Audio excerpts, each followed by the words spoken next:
죽이려고 하고.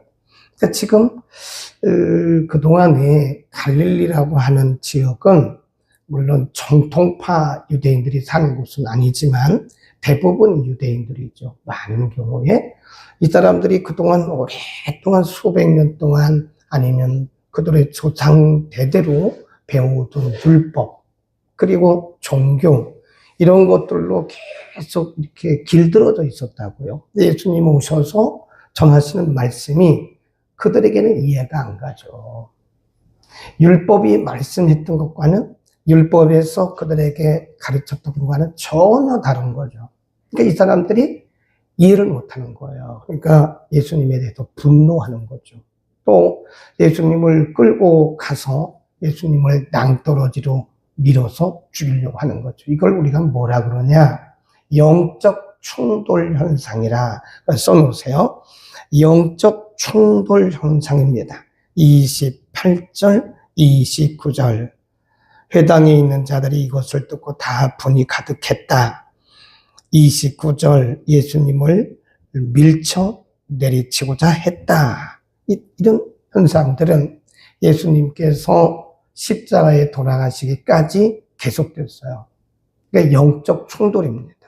그 다음에 오늘 본문에도 보면 31절에 갈릴리 가버나움 동네에 내려오사 안식일에 가르치시네. 저희가 그 가르치심에 논란이 이는 그 말씀이 뭐가 있다 그래요? 권세. 그동안에 이 사람들이 배웠던 것은 율법의 율법. 그냥 종교입니다. 종교. 종교와 복음은 달라요. 율법과 복음은 다릅니다. 율법은 매우 도덕적이고 윤리적입니다. 착하게 살아라, 이 지켜라, 이거 하지 말아라. 근데 거기는 능력이 없어요. 착하게는 사는데 능력이 없습니다. 그러니까 율법에는 사람들을 도덕적, 윤리적으로 착하게는 하는데 거기는 능력이 없다. 그러니까 지금 예수님께서 전하는 것은 율법이 아니에요. 율법을 초월한 능력의 복음입니다. 그러니까 사람들이 예수님의 전하는 복음을 듣고는 깜짝깜짝 놀라는 거예요. 아, 이건 우리가 그동안 배워왔던 거랑 다르구나. 권세가 있구나. 거기다 써놓으세요. 권세 있는 새 교훈. 32절에다가 그 끝에다가 너희가 또는 저희가 그 가르치심에 논란이 이는 그 말씀이 권세가 있음이라라. 괄호하고 권세 있는 새 교훈이다. 그러니까 오늘날도요.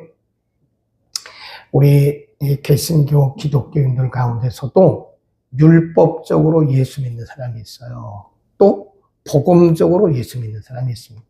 그러니까 율법 아래 있는 사람, 복음 아래 있는 사람 틀려요. 겉으로는 다 똑같아요. 겉으로는 다 예수 믿는 사람이고 다 크리스찬이라고 말하고 다 예배드리고 합니다. 그런데 율법 아래 있는 사람들은 능력이 없어요. 착하기는 해요. 네, 윤리적이고 도덕적입니다. 굉장히 모범생입니다. 그러나 복음은 모범생을 키우는 게 아니에요. 물론 우리가 말씀대로 살면 사람이 착하고 선하고 모범적입니다. 근데 그게 다가 아니에요. 복음은 그것을 뛰어넘는 거다. 그러니까 이렇게 보면 알아요. 율법 아래 있는 사람인가, 복음 아래 있는 사람인가. 율법 아래 있는 사람들은 굉장히 매여 있습니다. 자유가 없어요. 그러니까 뭐만 조금 잘못하면 아이고 나 이거 죽는 거 아니야? 나 이러다가 병드는 거 아니야? 어떤 사람은 이래요. 자기가 조금 뭐 하다가 실패하고 병들면 내가 무슨 죄 졌지? 이런다고요. 이게 율법 아래 있는 사람이에요.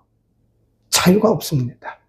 그러니까 가다가 무슨 일만 만나도 사고만 만나도 내가 새벽기도 안 가서 그런 거 아니야? 내가 지난주일날 그 11조 안 해서 그런 거 아니야? 그러니까 모든 신앙생활이 윤리적, 도덕적이고 그런 거예요. 그러나 복음 아래에 있는 사람들은 그 한계를 뛰어넘어요. 네.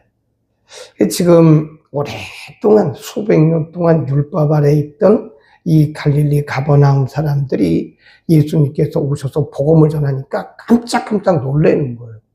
그동안에 자기들은 율법적 그리고 윤리적 도덕적이었는데 예수님의 전하시는 복음은 그게 아니라고요.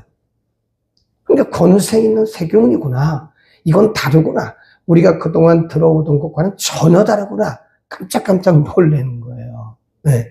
그 다음, 그 뒤에 보세요. 33절. 회당에 더러운 귀신 들린 사람이 있어 크게 소리 질러 가로되, 아, 나사렛 예수요? 우리가 당신과 무슨 상관이 있나이까? 우리를 멸하러 왔나이까? 나는 당신이 누구인 줄 아노니 하나님의 거룩한 자니이다. 이게 뭐냐면 귀신이 예수 그리스도가 누군 줄 알아요. 네, 귀신도 예수님이 누군 줄 압니다. 그 다음에 41절도 보세요. 여러 사람에게서 귀신들이 나가며 소리 질러 가로되 당신은 하나님의 아들이니다. 예수께서 꾸짖사 정의의 말함을 허락지 아니하시니 이는 자기를 그리스도인 줄 뭐라 그래요? 안다 그랬어요. 아는 것과 믿는 건 달라요. 그래서 야고보서에서 야고보 사도는 뭐라고 얘기를 하냐면 귀신들도 알고 떤다 그랬습니다. 알고 떤다. 네. 그러니까 귀신들도 예수님이 메시아인 걸 알아요. 그러나 믿지는 않아요. 그러니까 아는 것과 믿는 것은 다릅니다. 전혀 다릅니다. 귀신들은 못 믿어요. 귀신들은 예수 그리스도가 하나님의 아들인 것을 못 믿습니다. 그럼 믿으면 귀신이 아니죠. 귀신이 될 수가 없죠. 알아요. 안다니까요. 그러니까 귀신 들린 자들에게는요, 귀신은 여기 지금 귀신 들린 사람이 하는 얘기예요. 네, 귀신이 사람의 입술을 통해서 하는 얘기입니다. 제가 늘 그러잖아요. 어떤 사람이 어떤 사람의 과거를 맞힌대요. 그거 귀신이 하는 겁니다. 많은 사람들이 놀래요. 야, 이 사람 신령 기도 많이 하는 사람이라 영험이 있어? 저 사람 대단해? 그게 아니라니까요. 얼마나 많은 사람들이 귀신들이 하는 말에 속아가지고 그게 성령의 역사라고 생각하고 있는 거예요. 그러니까 여기서 보면 2번이나 그래, 2번. 나는 당신이 누군지 압니다. 나는 당신이 누군지 아는데 당신은 그리스도예요. 당신은 하나님의 아들이에요. 그러잖아요. 이 사람 믿었어요? 안 믿잖아요.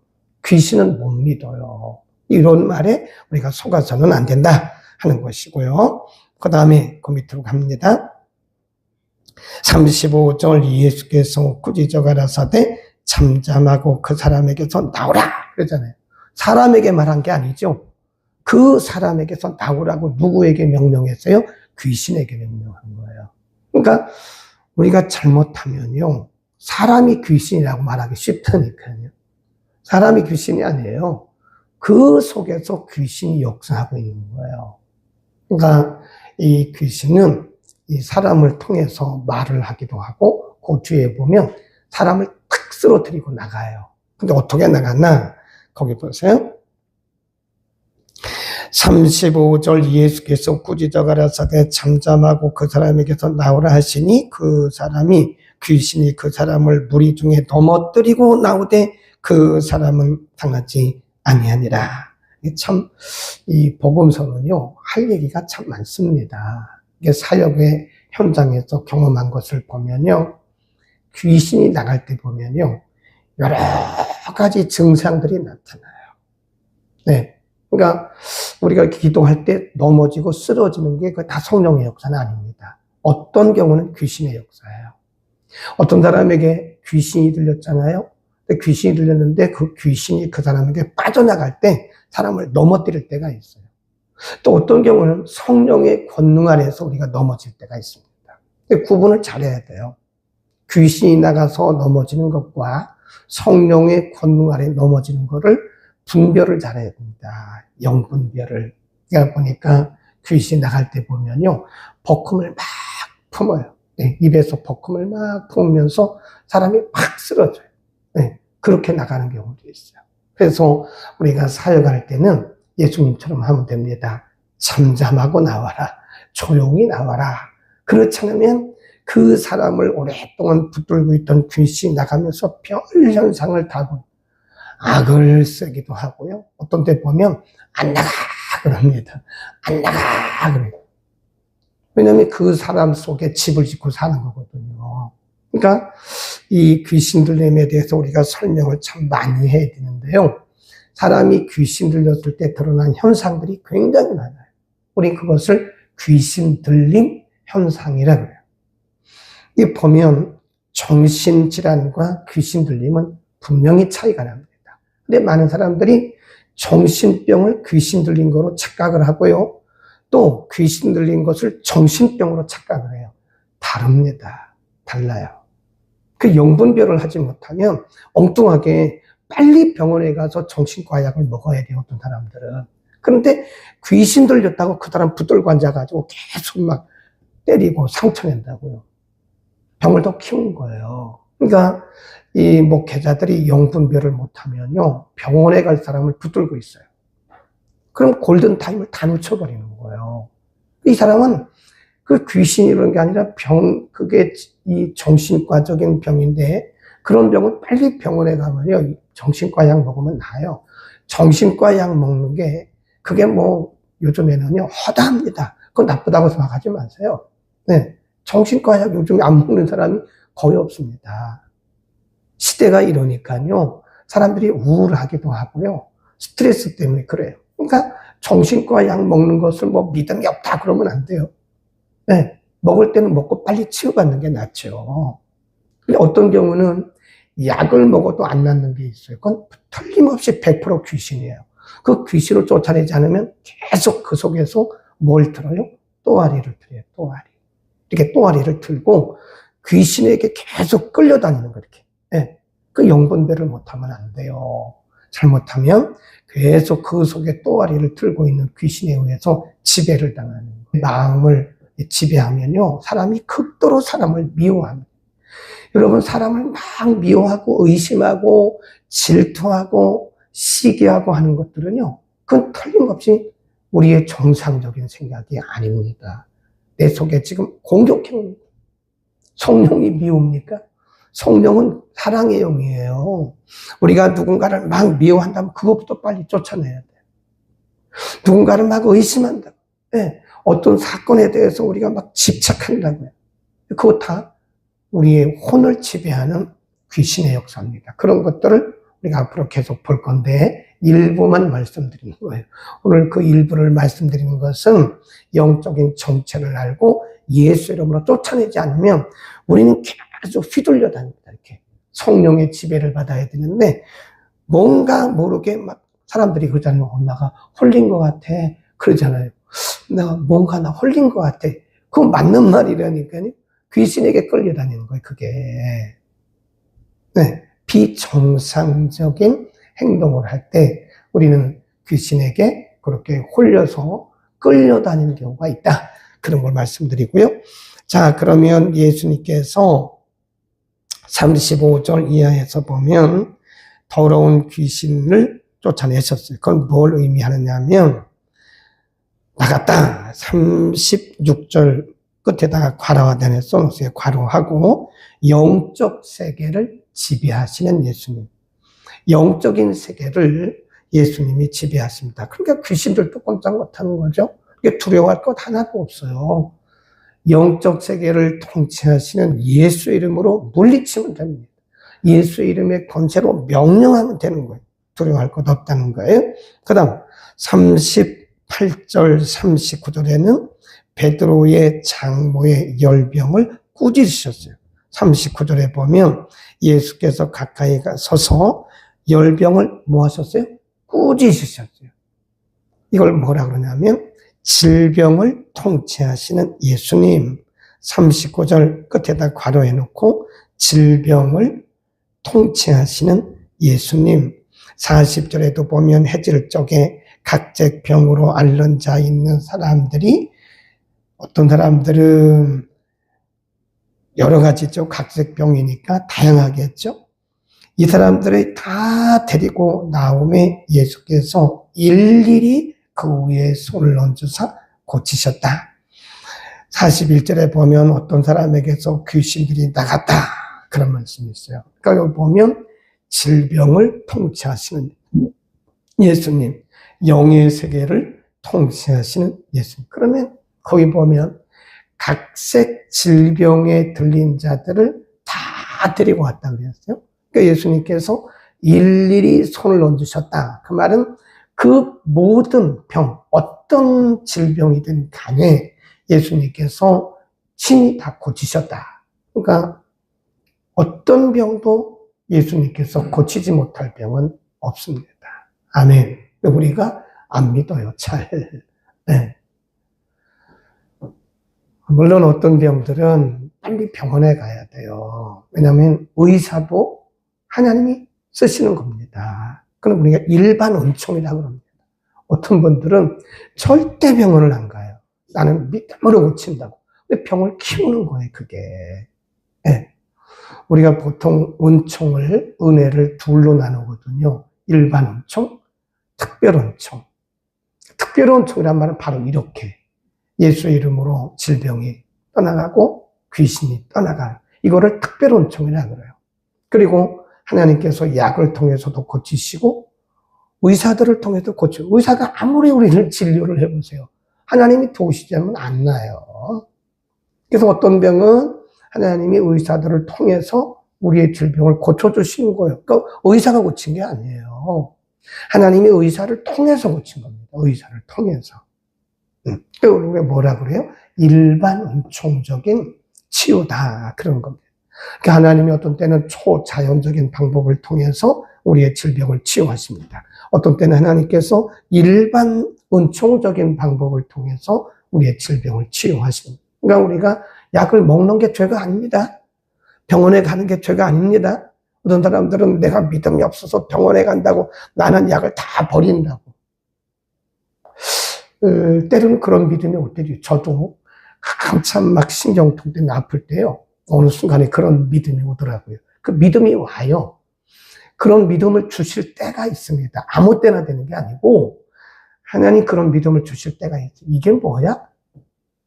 그러면서 그 약봉지를 갖다가 제가 한때는요. 그 약봉지를 몇 달 동안 휴지통에 갖다 버렸어요. 쓰레기통에다가. 그리고 그동안 그 기간 동안에는 통보 꼭 그런 건 아니고요. 물론 때로는 재발할 수도 있습니다. 그러니까 제가 말씀드리는 것은 그런 믿음이 올 때는 약을 의존하지 말라는 거예요. 아멘. 하나님께서 내가 믿음으로 낫는다. 나는 기도하고 기도로 낫는다. 그런 믿음을 주실 때는요. 병원 가도 안 되고 약 먹어도 안 나요. 그때는. 그렇지 않은 경우는 일반 은총적인 면을 우리가 하나님께서 사용하신다는 것을 믿고 병원 가도 죄가 아니다. 약을 먹어도 죄가 아니다. 상담을 보면요. 많은 분들이 그런 상담을 해요. 목사님, 이거 약 먹는 거 죄가 아닌가요? 이거 약 먹는 거 불신앙 아닌가요? 그럴 수도 있어요.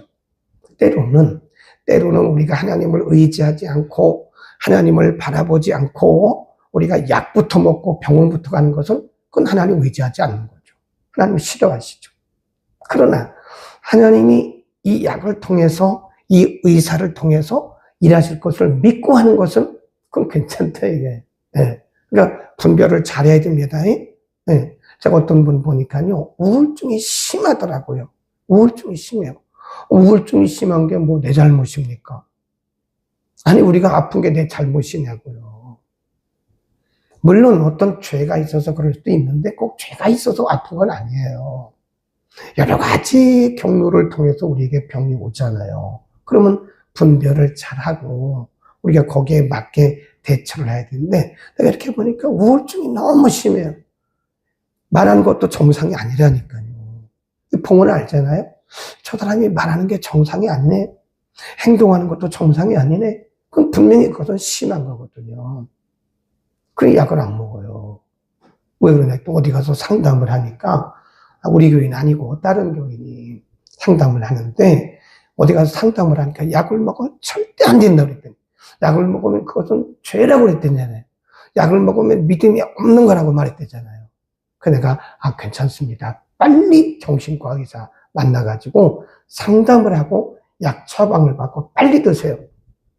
그러니까 한 3일 그 먹고 나니까요 전화가 왔어요. 목사님 굉장히 힘으로 뭔가를 하려고 그런다는 거지. 뭔가를 하려고. 하나님을 의지하고 하나님의 능력을 의지하는 것이 아니라 지금 뭔가를 지금 사람의 힘을 의지하고 뭔가를 하려고 한다는 거예요. 가만히 보니까 그분의 말을 100%다 믿을 수는 없어요. 그러나 가만히 보니까 그거 맞더라고요. 그 말이 맞아요. 우리가 말들은 많아요. 근데 기도가 적어요.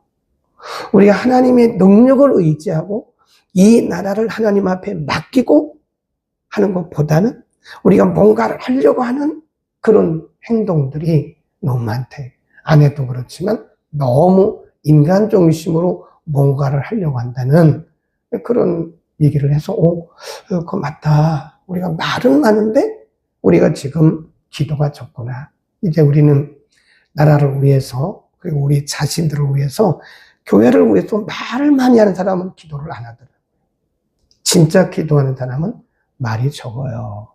이제 우리의 힘으로 뭔가를 하려고 하지 말고 우리 개인의 문제, 가정의 문제, 교회의 문제, 국가의 문제, 인간의 힘으로 뭔가를 하려고 하지 말고 전능하신 하나님 앞에 맡기고 말을 많이 하기보다는 기도를 많이 하자. 아멘. 조금만 더 하고 마치겠습니다. 중요한 부분이 하나 있어요. 42절. 날이 밝음에 예수께서 나오사 한적한 곳에 가시니, 거기다 줄 보세요. 한적한 곳. 예수님은 쉬시지도 못하고 밤새도록 귀신 쫓고 병자 고치고 그러고 계신다고요. 예수님께서 한적한 곳을 가신 것은 육신적으로 쉬시려고 가신 게 아니고 사실은 하나님과의 교제를 위해서 가신 거예요. 하나님과의 교제. 예수님이 뭐 하나님이신데 무슨 육신적으로 피곤하시겠습니까? 그러니까 하나님과의 영적인 교제를 위해서 그런 거예요. 여러분, 우리가 여기서 알아야 되는 것은 우리가 너무 바쁘잖아요. 우리가 육신적으로 너무 바쁘면 하나님과의 교제 시간이 짧아요. 하나님과 교제하는 기도의 시간이 없다고요. 하나님과 기도의 시간이 짧으면 우리는 내 방법으로 뭔가를 하려고 해요. 내 방법으로. 그러니까 말은 많은데 기도가 없다는 거죠. 이제 우리는 말수를 줄이고 하나님과 교제하는 이런 시간을 많이 늘릴 수 있기를 바라고요. 그러니까 사람들이 이렇게 말해요. 무리가 찾다가 만나서 자기들에게서 떠나지 못하게 만류하려 하며 예수께로 이르시되 내가 다른 동네에서도 하나님의 나라 복음을 전하여야 하리니 나는 이 일로 보내심을 입었다. 다른 동네로 난 가야 된다. 예수님은 한 곳에서 어느 한 특정한 지역에서 복음 전한 게 아니에요. 어느 한 혈통에게만 복음 전한 게 아닙니다. 모든 사람들이 다 전도의 대상이다. 우리는 복음을 전할 때 우리 스스로가 여기는 되고 여기는 안 되고 여기는 안 되고 여기는 되고 그렇게 제한해서는 안 된다. 모든 사람들이 다 예수를 믿어야 된다. 아멘. 기도합니다. 걸어가신 아버지, 오늘 예수님께서 갈릴리 가버나움 동네에서 사역을 시작하신 사역의 내용들에 대해서 우리가 상고를 했습니다. 권세 있는 말씀을 통해서 전통에 얽매여 있던 사람들을 해방하시고 권세로 많은 질병들을 고치심으로써 질병을 통치하시는 자이심을 가르쳐 주셨고 회당 안에 귀신 들린 자를 고치심으로써 영적인 세계를 통치하시는 통치자이심을 가르쳐 주셨습니다. 하나님, 우리가 살고 있는 시대는 영적으로, 혼적으로, 육적으로 얼마나 복잡하고 또 악한 영의 지배를 받고 있는지 모릅니다. 하나님, 우리들에게 예수 이름의 권세를 주셨사오니 예수 이름의 권세로 날마다 승리하게 하시고 영혼을 살리는 복음 전도의 일을 하게 하옵소서. 하나님, 얼마나 많은 사람들이 아직도 율법에 매여 있고 아직도 악한 영에 매여 있는지 모릅니다. 주님 증거하신 복음을 통해서 우리도 저들을 자유케 하는 귀한 사역을 감당케 하옵소서. 예수 그리스도의 이름으로 기도드립니다. 아멘.